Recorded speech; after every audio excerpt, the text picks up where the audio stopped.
looks matter because it actually affects many aspects of our life. Be it our relationships, be it our job, okay, be it how people perceive us, okay.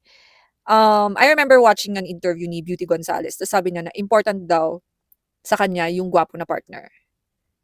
Kasi nga, pagising mo ng umaga, that's the person you're gonna see. Okay? Every single morning. Yun yung taong makikita mo. Every day. Sa breakfast, dinner. People might say na, no, looks don't matter. Yung ugali. Okay. Pa-plastic, di ba? Bakit may FHM? Bakit sumikat ang Instagram models? Bakit sumikat ang Victoria's Secret models? Because people are visual creatures. Okay. Sa work, pag nag apply ka, bakit lagi mo nakikita ang pleasing personality? Bakit lagi mo nakikita yung pleasing personality? Eh, yun ang kailangan, especially, imagine mo, nga-applyan mo, cabin crew ka. Mag-a-apply ka as a cabin crew. Tapos, you will cater to foreign and local travelers. Siyempre maghahanap yung airline ng may itsura, 'di ba? So I'm not saying that looks is everything because if you are my follower, you know that I'm someone who advocates brains. Okay. But looks is the easiest thing you can actually improve. So it's the easiest thing that you can improve as a person. Okay. I'm lucky to have met friends and have been friends, been acquainted to really good looking as people as well. And it has motivated me a lot to improve on my physicalities. I mean, as a person, no, it has a huge impact. Magaganda din kasi yung mga naging kaibigan ko, especially uh, nung when I was working kahit sa corporate, sa ESL, may mga ganyan sila guys. So magaganda ang legs, magaganda ang face, may mga itsura din talaga yung mga naging friends ko. And I was also quite lucky na now that I'm doing the podcast, no, I'm able to apply a lot of learnings that I've also learned in the past. Even with my own glow up, which my followers saw my improvements as the years go by that I'm doing the podcast. Okay. Kasi hindi naman matatapos dito yung improvement ko. Makikita nyo pa yung improvement ko as the years go by. See? Recently lang naging hype ang collagen sa Philippine market dahil sa mga skincare CEOs, influencers at content creators and affiliates. So, pero sa ibang bansa guys, matagal na silang naibebenta. Honestly, if you research yung year na ni-release ang Neocell, that was actually 1998. So 1998, na-release na po ang Neocell collagen. And also, yung mga Japanese people started using collagen supplements mid-1990s pa. Nauna pa sila sa US. Okay? So, kung titignan nyo, 2025 na po. And ngayon lang siya talaga na hype, hindi ba? So, ang ibig sabihin, we are 20 years behind. Okay? Kaya nung sinabi ko na I started taking collagen 20 years ago, ay meron na po akong knowledge or nabigyan na ako ng exposure ng mga kakilala ko dahil nagte-take din po ng collagen supplements yung mga nami-meet ko kasi nga nagbebenta po kami ng beauty products and supplements. So pag nagbebenta ka ng beauty products and supplements, yung mga nakikilala mo ay nagpapaganda din. Okay? Obviously, they buy products para gumanda sila. Kaya when the person asked me, hindi pa naman hype ang collagen noon, anong brand yung tinitake mo, yun, natawa lang ako kasi actually available na po siya sa mall noon. It's just that I was very lucky because my exposure was at a younger age, no? So when you are exposed to people who are good looking, of course, you ask, bakit sila good looking? Okay? So I asked the girl before na, bakit you look so young? Or bakit bumibili ka ng mga ganito, ganyan dito sa shop namin? And I think during that time, she bought vitamin E, evening primrose oil, okay, chlorophyll, spirulina, yung mga ganon-ganon. And it also contributes to her beauty, no? So, kung gusto nyong gumanda, sumama kayo sa magaganda. Madali lang naman siya, mga auntie ko. So, kung gusto nyong gumanda, bumarkada kayo sa magaganda. Kasi, doon kayo matututo kasi. Doon yung malalaman kung ano yung nauna na sa market or ano na yung mga ginagamit nila, okay. Kasi magaganda din naman yung mga naging friends ko noon. Magaganda din yung mga naging barkada ko sa work, okay. Kahit nung nag-e-ESL ako or nasa call center ako, may mga itsura po yung mga kaibigan ko. So of course, yung mga yan, ang puputi ng legs nung mga yon. Okay, ang gaganda ng katawan, ang gaganda ng face. So of course, yung mga mahahawa ka din, 'di ba? Gaganda ka din kasi gagamitin mo din yung ginagamit nila. Kaya ewan ko, minsan ang mindset kasi ng Pinoy is kailangan maging hype bago gamitin. So, wala, natawa lang ako talaga dun sa comment. Binura ko na yung comment kasi parang in a way na hindi ko alam kung ma-o-offend ako, maiirita ako. Kasi hindi ko alam kung gusto niyang palabasin na sinungaling ako, na nagte-take ako ng ano. Pero matagal na kasi kaming nagbebenta ng matagal na kaming nagbebenta ng supplements. Ah, may puwesto kami noon sa mall, tapos nagbebenta na kami ng supplements noon pa. So many people, no, they like the results, but they do not like the hard work. Kumbaga, yung mga tao, gusto nila yung resulta ng glow up, pero ayaw nila yung hard work na kailangan mong gawin para sa glow up. When you see someone na gumanda ang katawan or gumanda ang face or gumanda ang skin, you only see the results. You did not see the process. Okay. I'll give you an example. Lagi kong tinatanong noon yung mga nakilala ko na may abs. Kasi sabi ko, ba't lagi niyong dinidisplay yung abs niyo? Parang nakakaumay na, di ba? Parang abs sa umaga, abs sa gabi, di ba? Kasi wala, na-curious lang ako. Tapos sabi nila, kasi pinaghirapan namin to. Okay. Ang abs kasi, mahirap magkaroon ng abs, guys. There's a certain workout that you need to do in order to have abs. Kasi iba yung flat yung chan mo. Iba yung may muscles ka sa chan na matigas. Okay. Ibang klaseng disiplina ang kailangan mo para magkaroon ng abs. I know that because one of my female friends, she has abs. And she's on a calorie deficit diet and yung workout niya, hindi madali. Hindi ko nga kaya yung workout niya, eh. Hindi ko gagawin yun, sabi ko. Kasi ang nakikita nga natin is gusto kong magka-abs, pero yung is kaya mo bang gawin yung ginagawa ng mga maganda talaga yung katawan, okay? It's the same thing with yung nag-glow yung skin, yung mga nagpaputi, mga ano. Nakita mo pumuti siya, pero hindi mo alam magkano nagastos niya, kung ano yung skincare routine na ginagawa niya, na baka naman pagod na si ate ko pero mega babad pa rin ng bleaching cream sa gabi and mega 10-step skincare, 'di ba? Because everything has a process kasi. Okay, lahat kasi may process. So many people, no, they like the results, but they do not like the hard work. Kumbaga, yung mga tao, gusto nila yung resulta ng glow up, pero ayaw nila yung hard work na kailangan mong gawin para sa glow up. Sa glow up, guys, learn to ask the right questions. I noticed kasi, the common questions that you have is, what collagen do you use? What glutathione do you use? Okay. Remember, guys, that it's not just the products that made a person glow. It's their habits. Kasi kung yung product lang ang nagpa-glow sa isang tao, maraming hindi nag-glow kahit pinakasikat na glutathione and collagen pa yan. It's not really the products that made a person glow. It's just a contributing factor. When I say it's a contributing factor, no, nakatulong yung products para mag-glow up ang isang tao. Pero marami pa siyang ginawa para mag-glow siya. Exercise. Ano ba yung kinakain niya? Okay. Ano ba yung routine niya? Okay. Ano ba yung ibang ginagawa niya para meron siyang ganong klaseng glow? Kasi sinasabi ko sa inyo, guys, kung iaasa nyo sa glutathione at collagen, yung kabuuan ng inyong glow up, it's not really gonna work. Okay. Because there is a process bigger than that. Products are helpful, but products are not magic. Hindi siya magic. It can solve problems temporarily, but it cannot change habits. Okay. Kumbaga, pag ikaw yung tipo ng taong tamad ka mag-exercise, walang kape ang magpapapayat sa'yo. Kaya hindi ako naniniwala sa mga kape na nagpapapayat or ano. Although some people will say, pumayat ako sa kape na ito kahit hindi ako nag-exercise or ano. But for me kasi, especially yung mga nasa medical field, kahit tanungin nyo pa yung mga fitness trainer, no, it can help suppress your hunger. Okay. But it's not It's not the major thing na magpapapayat sa'yo. So, learn to ask the right questions. 'Pag tinitingnan niyo yung mga podcasters or content creators na pinapanood niyo, parang wala silang problema kasi siyempre naka-makeup, naka-skincare, parang on point ang mga outfit 'no. But there's always a story, there's always a struggle behind a glow up. And this is what I always remind my followers 'no.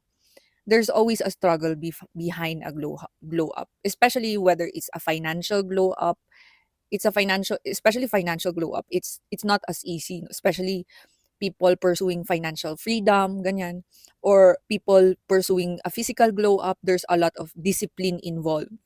And there's even the finances. Apektado yan. Okay? Kasi syempre kung gusto mong mag-glow up, ate ko, maggagastos ka talaga. Kukurot ka talaga sa monthly budget mo. So, what I'm always reminding my followers is, it's not really about the glow up. It's not about the physical glow up. It's about the person that you become while you're doing the glow up. Okay. Kasi yung sa followers ko, hindi nyo nakikita yung struggles behind the glow up and behind the beauty podcast.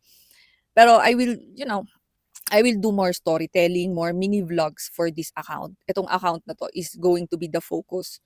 So I need to grow this account na din. Kaya join me. Okay, kasi mahaba-haba ang ating pagsasamahan. Ayoko nang madaliin ang process, baka ma-ospital na naman ako. Mahaba-haba yung pagsasamahan natin kasi it's a process. Okay, the glow up, the beauty podcast is gonna transition more, it's gonna grow more, and I hope that you grow with me as we go through this journey of womanhood and women building themselves and their dreams. Because a beauty podcast is not just about superficial things. Okay, it's about growth. Okay, kasi sa physical glow up kasama yung financial dyan, guys. Sinasabi ko sa inyo, kaya know your priorities. Okay, kasi sa physical glow up, kailangan mong i-improve yung ibang aspeto, which is hindi siya madali. Okay, kasi ang nakikita na ninyo dun sa mga nakikita nyo na bumubuti ang is parang overnight siya. But it was not really overnight. There were a lot of years of struggles talaga yung nangyari, especially sa iba na nakita kong nag-glow up talaga ang buhay. Kung seryoso talaga kayo sa glow up nyo, huwag kayong mag-focus sa beauty. Okay? O alam ko sasabihin nyo, ano ka ba ate? Sasabihin mo dyan, glow up nga di ba nagpapaganda? Okay. Kung seryoso kayo sa glow up nyo, huwag kayong mag-focus sa beauty. Okay? The problem with a lot of women, kaya hindi nyo nakukuha yung results na gusto nyo, is naka-focus kayo doon sa physical beauty. Okay? Remember guys that a glow up is holistic. You should be focusing on your health first. Okay? One thing I've learned about Japanese women, bakit ang gaganda nila? 13 years na ako nagtuturo ng Japanese people. 13 years. Okay? They always focus on their health first. Nagmamasahe sila, massage. Meron silang public sauna. Nagsusona sila. They exercise regularly. They walk regularly sa parks. Meron silang parks. So, maghanap kayo ng park or kung saan dyan, walk regularly. And then they invest in supplements that focuses on health and beauty. Okay? Beauty is the result of good health. Kasi kung maganda yung wellness mo, maganda yung skin mo. Ganun kasi mag-isip ang Japanese women. The problem that I see with Filipinos is puro whitening soap. Whitening, whitening, whitening, whitening. And the problem with whitening your skin is nasisira po ang skincare barrier natin. Okay? When you always use whitening soap, whether it's Kojic or nagbabalat po ang ating mas nagiging sensitive na po ang ating balat. Ang ibig sabihin, kapag sensitive po ang inyong balat, kapag naarawan po kayo, for example, nag-whitening soap pa ng 7 months, tapos pumunta ka sa Boracay, nag-surfing ka sa Siargao, ano sa tingin mong mangyayari sa balat mo? Sirang-sira na po yung skincare barrier nyo. So wala na kasing melanin na nagpro-protect. Okay? So, that's the disadvantage of using so many whitening soaps. Tapos, hindi ka pa nag-sunblock. Nako, ate ko, grabe, melasma ang mo dyan. So, that's one tip that I could give to you guys, especially those who are really serious with their glow up, no? Kasi puro kayo gluta, puro collagen. Honestly, I do take those consistently, but I have other supplements that I take. I take other supplements that are for my health, not just for this, but for my health. Okay? Because if I am healthy, it's gonna show. See? Sa face, di ba? So, yun ang ano ko sa inyo. Bakit nga ba maraming nababurn out when it comes to a glow up? Okay, because they are not doing it step by step.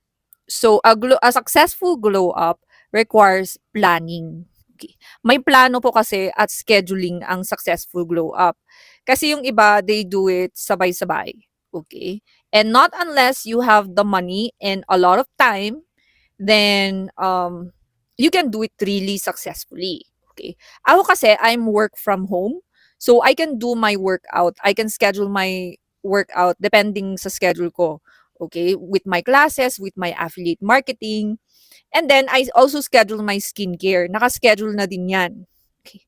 So, if you are somebody who does not have a regular schedule, and you're doing a glow up all at once, and you cannot sustain it for months or years, yun na, nabu-burn out yung iba. Kasi yung iba, biglang, biglang kabig, ginagawa nila lahat. Ganun yung mga nakita ko, especially yung mga nagpapapayat. Binibigla nila yung mga sarili nila. And they want instant results na, ano ba yan? Hindi pa ako naglo-lose ng weight. 2 weeks na ako dito. May narinig akong ganun. 2 weeks na daw siya nag-exercise. Hindi pa daw siya naglo-lose ng weight. Hindi naman kasi ganun yun. Di magic yun. Okay. Yung mga influencers nga, matipid na matipid yung mga yan sa pagkain nila, no? So, it's not just about the exercise. So, there's really no shortcut when it comes to a really good glow up result, no? And you have to have a strategic plan regarding it. And of course, yun, yung babudgetan mo yan. Okay. Given na yun, babudgetan mo talaga yan. A true glow up starts in your mindset. Nag-uumpisa yan sa mindset, guys. Okay? Kasi nga, sabi ni Nana, kapag nag-glow up ka and minsan mabagal, minsan hindi mo nakuha yung desired results mo, tapos ang dami mo nang nagastos, you know, when the physical appearance does not feel enough, it is your mindset that will keep you going. Because you should have a long-term mindset when it comes to a glow up. This is why I always tell people using supplements, especially those who are taking collagen, like me, who took collagen for more than a decade na, almost 2 decades na. It's a no. It's a long-term investment. You should always look at it that way. Okay? So if you see your glow up as a long-term investment, you will celebrate your small wins. Okay? Ang nakikita ko kasi, karamihan, no, is nagmamadali sila sa results ng glow up nila. This is why I always tell people, if you have events, especially this December, January, or November, dapat months ahead of the events, you are already taking collagen. Especially if you are not used to taking collagen or glutathione, or yung hindi ka talaga sanay sa mag-skincare. Kasi hindi instant ang results niyan. Kaya pag merong minsan nagdi-negative comment about, hindi naman effective yung collagen or yung gluta, lagi kong tinatanong, ilang months mo na ba tinake? Paano mo siya tinake? Okay, kasi minsan yung iba, mali yung magpag-take nila, like they don't drink enough water. So always remember that a glow up starts with the right mindset. Ano yung number one reason kung bakit maraming sumusuko sa glow up nila? The number one reason is expecting quick results. Okay. Remember, guys, that a glow up has a process, and it's not really as fast as you expect it to be, especially when you are using soaps, lotions, glutathione, and collagen. And it requires consistency and monthly budget, and you have to form habits. Okay. Kahit yung mga nung hindi pa ako gumagamit masyado ng pampaganda, tinatanong ko yung mga kaibigan ko na nagpaputi. Months din nila ginamit to 1 year bago pa nga sila nakakita ng results, okay? Especially yung mga bleaching scrub, yung mga oils, ganyan, yung mga soaps, months mo gagamitin yan to years. So you have to maintain that. Kahit nga yung yung Glutadrip, yung mga nagpapag-Glutadrip. Kaya kung napapansin niyo yung mga artista, may schedule yung mga yan, naka-Glutadrip sila. 'Di ba? So, yun yung number one reason, expecting quick results. So tatandaan nyo, guys, na parang pagpapayaman is pinaghihirapan ang pagpapaganda. Okay? So, pinaghihirapan din siya, especially yung pagpapapayat, grabe yung hirap diyan. Like ako, wala na naman akong tulog. Tapos, at least naka-exercise ako ng 40 minutes today. Okay? So, meron kasi akong mini-minimum eh. For example, lutang ako talaga. Hindi talaga ako nakatulog.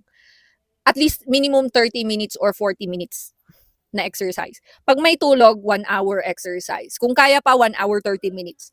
So, kailangan disiplinahin nyo yung sarili nyo. Especially sa pagkain, kung nagpapapayat po kayo. Okay? So, remember, walang quick results, especially when it comes to skincare. What is the importance of knowing the right colors that work for you, whether it's clothes or jewelry or makeup? Okay, because the wrong clothes can make your skin look dull or it can make you look washed out. So, pwedeng magmukha kang matamlay or pwede kang magmukhang wala, hindi glowing. Okay? So, may nabasa ako na you must know your undertone. Dapat alam mo yung undertone mo. Now, I am cool undertone based on what I've read. Kasi, pag blue yung veins mo, parang you're cool undertone daw. Dapat yung mga jewelry na silver, pero nag-gold ako. Hindi ko sinusunod lahat. Okay, so yung mga ganon, popost ko na lang mamaya. And then, of course, you should test daw yung kung ano yung mga colors that would work on you well using natural light. Okay, so kanina, may tinesa akong outfit, maroon. Okay. And I realized I don't look good using maroon pala. So sabi ko, hindi na ako magmamaroon. Okay. I look good wearing red, pero maroon hindi. Okay. So pag-aralan ninyo and you can make a list, you can make a list of what colors work well on your skin tone. Kahit sa makeup, 'di ba? Pag mag-enter kayo ng live, for example, mag-enter kayo ng live ng Maybelline, Chuchu Beauty, ganyan. Tatanungin nila, what's your undertone, girly? What's your undertone? Kasi nga, based on your undertone, meron silang suggestions na shades, okay? So if you are morena, you are mestiza, if you're medium toned skin, magsasuggest din sila ng types of lipstick based on your skin tone. Okay. So yun guys, yun ang mga beauty can be studied really, no? Basta masipag lang kayo, So ngayon nag-aaral din ako paano mag-makeup. So na-master ko na yung paglalagay ng lashes. So madali na yan, dati kasi nangangapa pa ako. Pero paano mag-makeup properly kasi may different makeup work sa different events. So may mga marami naman sa Red Up at saka dito, yung mga makeup artist na nag-share ng knowledge nila, tapos may mga lessons and classes din yata. So if you have the extra money na, then you can invest more in more expensive makeup. See? So yun lang. Bakit nga ba pinaghahandaan ng mga events this December? So December kasi is reunion and yun yung maraming Christmas party. Okay, yun yung may mga events, for example, sa corporate world dati. When I was sa corporate world, alam mo na may corporate world Christmas party, may mga family reunion, blah blah blah. Okay. Yun yung mga events na pinaghahandaan. Okay. So, for me kasi, matanda na ako. So, wala naman akong care sa events. Siguro kung TikTok event na, na yung maraming PR package, pupunta ako siguro. Oo. Kasi TikTok event na maraming PR package yun eh. But, for events, many people prepare ahead of time because they want to present their best selves. I think it's human nature that you want to be perceived. Okay, yung perception sa'yo ng ibang tao as your best self. So, the best selling ngayon ay mga glutathione, collagen.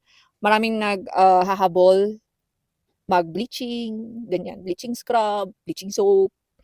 May mga bumibili ng pabango. So, yon. Dati, nung nasa corporate pa ako, okay naman ang events. Pero ako kasi I was never a person na mahilig sa events. Okay. Kasi, not unless it's really important. So let me know your thoughts about events. I call it the plastikan season, but it's a season of giving. Pero totoo, plastikan season minsan ng yung mga events yung 'di ba? You best foot forward kasi you put your best foot forward. So talagang plastikan season siya. But for many people, it's also a time to mingle with new people, get to know new people, build a network, ganon.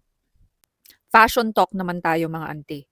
You should know what colors look good on you. Okay? Dapat alam mo kung ano yung mga kulay ng damit that will give you more confidence or that will make you look more blooming.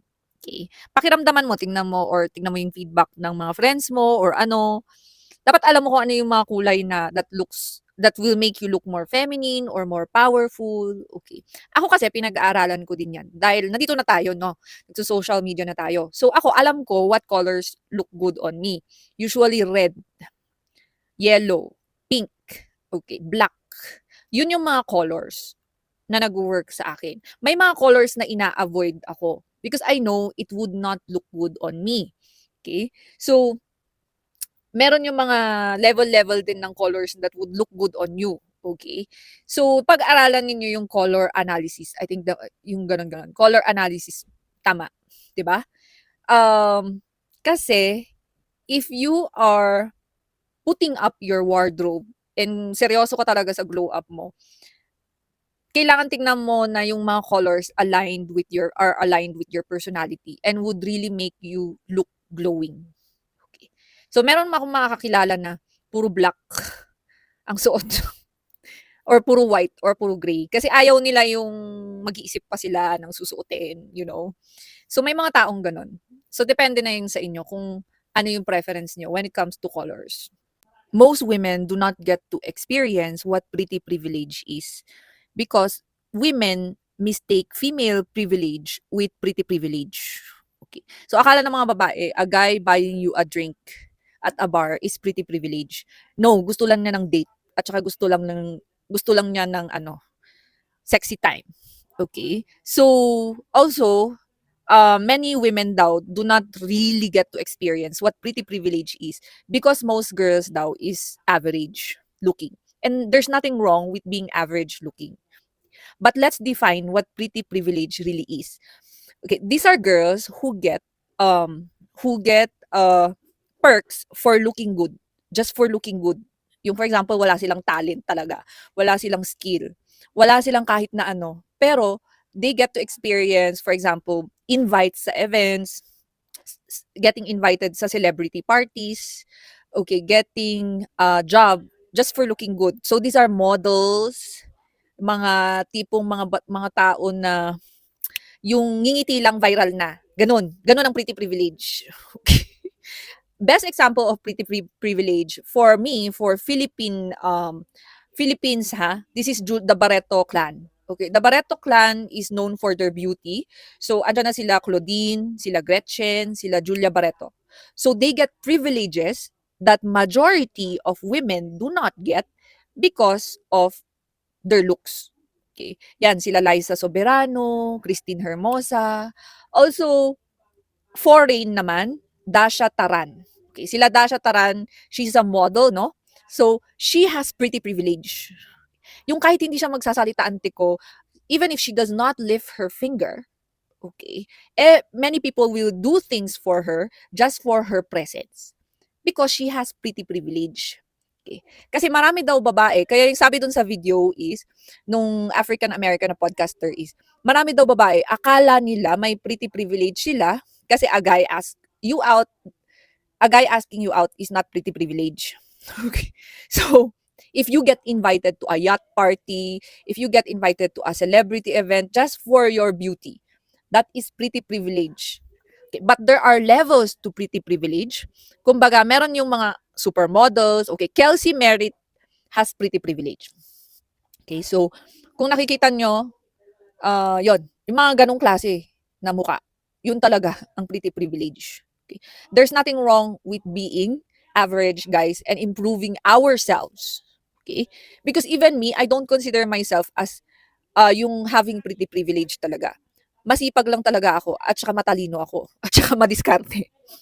Pero kung pag-uusapan natin yung pretty privilege, yun mga Dasha Taran and Kelsey Merritt. Ganon ang pretty privilege, guys.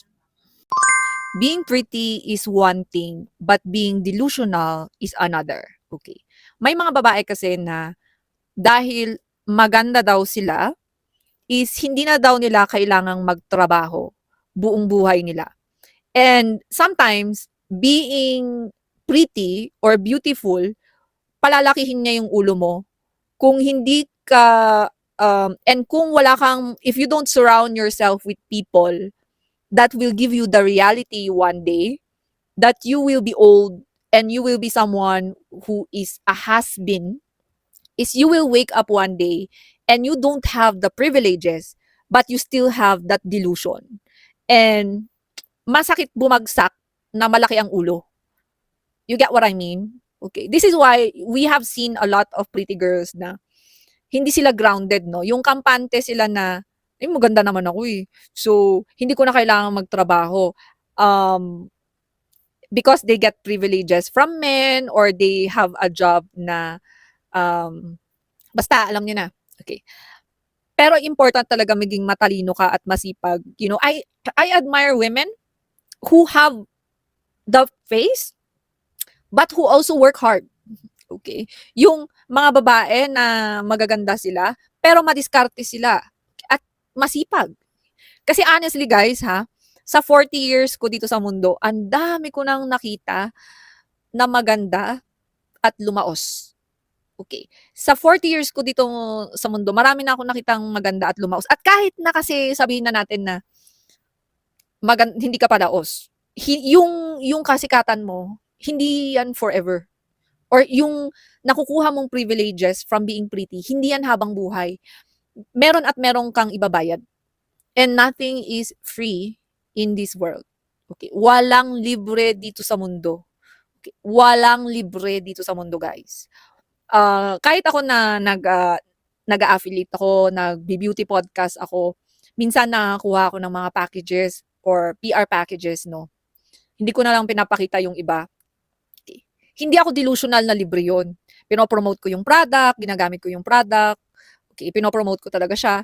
Kasi pag delusional ka na, na yung dahil maganda ka is puro libre-libre na lang, magigising ka balang araw na, yung reality check na kailangan mong mag-work pero you're too old.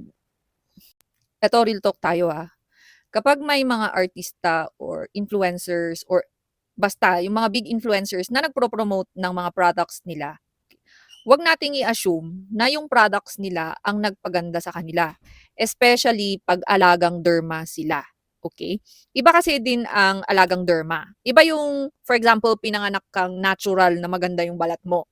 Pero kahit pinanganak kang natural na maganda ang balat mo, minsan kailangan mo pa rin ng derma visit or at least may skincare routine ka talaga. At saka maganda yung lifestyle mo. Kasi minsan may mga customers na they buy a product kasi akala nila kapag binili nila yung product ng artista, mapa-sunscreen man yan or kahit na is magiging kasing pareho nila yung balat ng artista na yon. Okay? Kasi iba ang maintenance ng mga artista, ng mga models, iba yung maintenance nila sa balat. Mas matindi yung nila. Basta Mima, kasi like ako, tinanong ko din kasi yung kakilala ko noon na tinanong ko yung mga kakilala ko noon na artista yung mga kasama niya. And yun nga, grabe halos naka-gluta drip, halos nakaswero sila yung 2 times a month, ganun. Iba pa yung skincare nila na yung binibili sa Derma. Kasi iba din yung skincare na binibili sa Derma versus yung binibili natin sa Watsons. Iba yung skincare na binibili natin sa Watsons, iba yung nabibili sa Derma, ante ko. Iba ang formulation nun. Sinasabi ko sa inyo, mag-follow kayo ng mga dermatologist na nagdi-discuss ng mga products. Like ako, may fina-follow ako yung maganda na dermatologist, si Skin Olay ba yun or something. Okay, kasi may mga convention siya sa abroad like Korea or Tapos dinidiscuss niya, 'di ba, na iba nga yung products na binibenta sa derma. Yun. Kaya minsan wag tayong mag-assume na yung mga products na binebenta ng artista kasi maraming ng skincare CEO na artista, 'di ba? Is yun yung nagpaganda sila, hindi ganun yun. What is the foundation of a good glow up? So a good glow up has at least top 4. Yung top 4 lang babanggitin ko kasi yung iba extra na yon. Okay. Good glowing skin. Healthy skin is the foundation of a good glow up. Kahit na mahal yung makeup mo, but if you do not have good skin, it's still going to show. Okay? So for example, nag-swimming ka, inaya kang mag-swimming or yung pag minimal makeup ka, makikita naman kung makinis ka eh. Okay? Especially in person.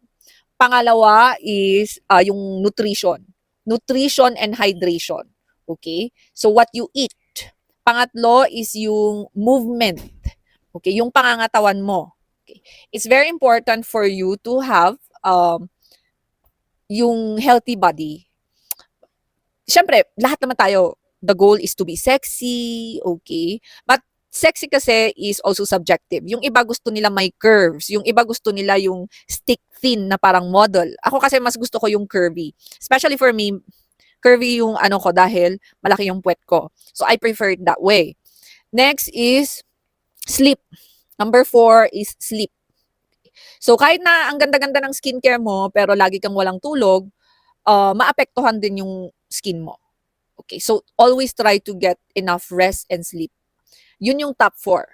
Now, if you have the extras, like the money, the time, and everything, of course, yun na yung mga fashion, doon na papasok ang fashion, syempre, yung styling. Kaya nga yung mga artista and influencers, they have a stylist. Pati yung hair nila, may stylist yan. Okay? So, yun ang inaano natin. Yun yung top 4. Kaya nga sabi ko, the foundation of a good glow up is good skin.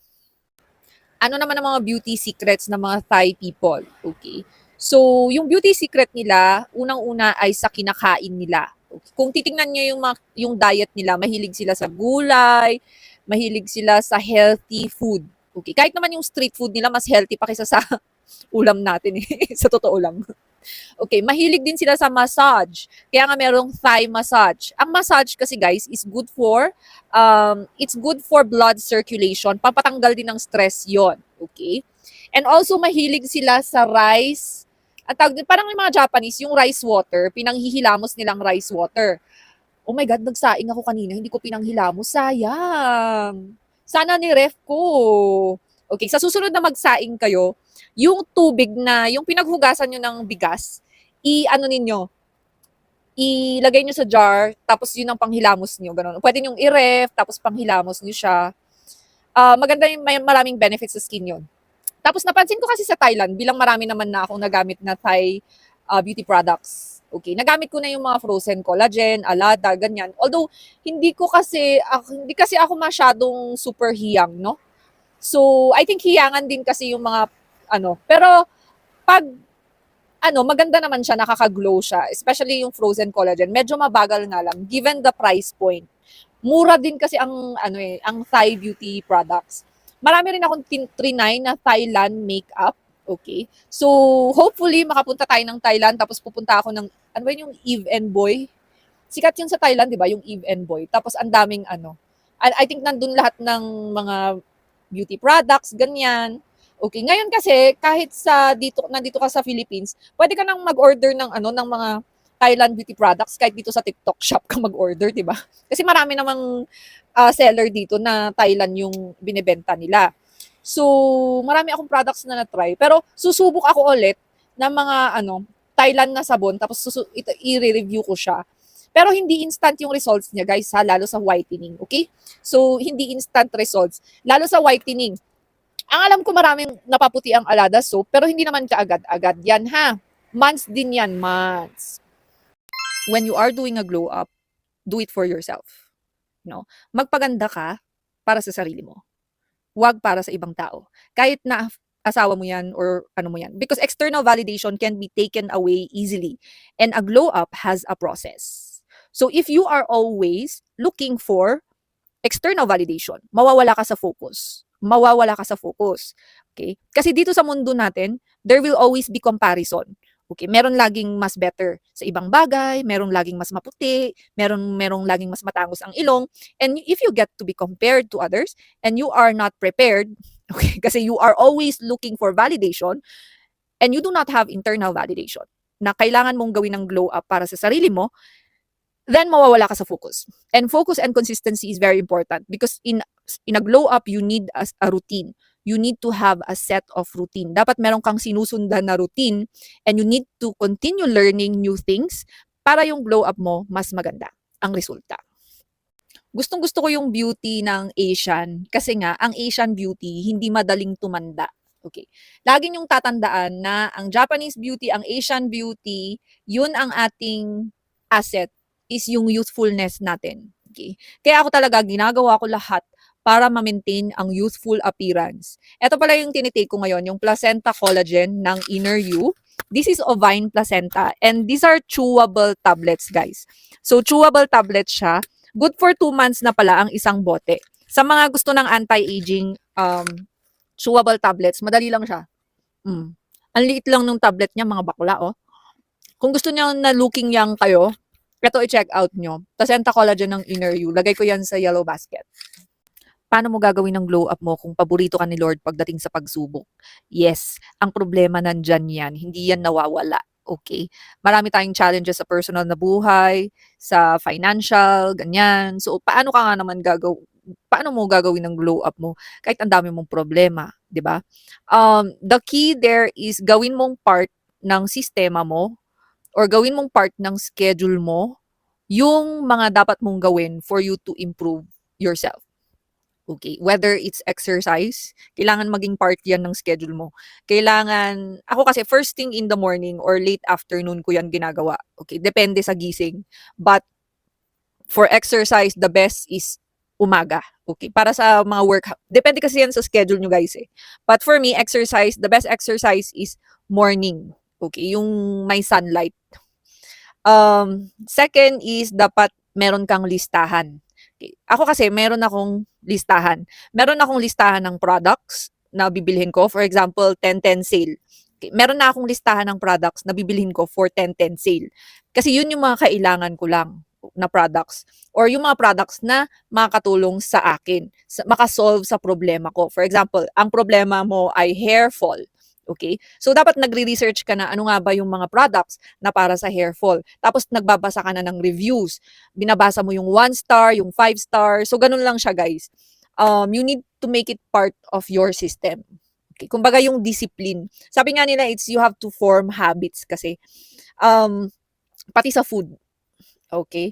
Dati, 3 times a day ako mag-rice. Dati. Kaya lang, nung na-reach ko yung weight na talagang overweight ako noon, which is nakita naman ng mga followers ko 2 years ago na, talagang medyo mas mataba tayo noon, no? Once a day na lang ang rice ko. Ginawa kong once a day na lang ang rice. Okay? Kasi kung hindi ko gagawin yon, kawawa. Kawawa ang weight. Kawawa ka din, di ba? So, yun yung mga tips ko sa inyo when you're having problems but you still want to do a glow up. You become what you consume. Okay, whether it's food, content, music, podcast, okay, you eventually become what you consume. Okay. Kaya yun ang sinasabi ko sa mga babae na kailangan you have to be very selective.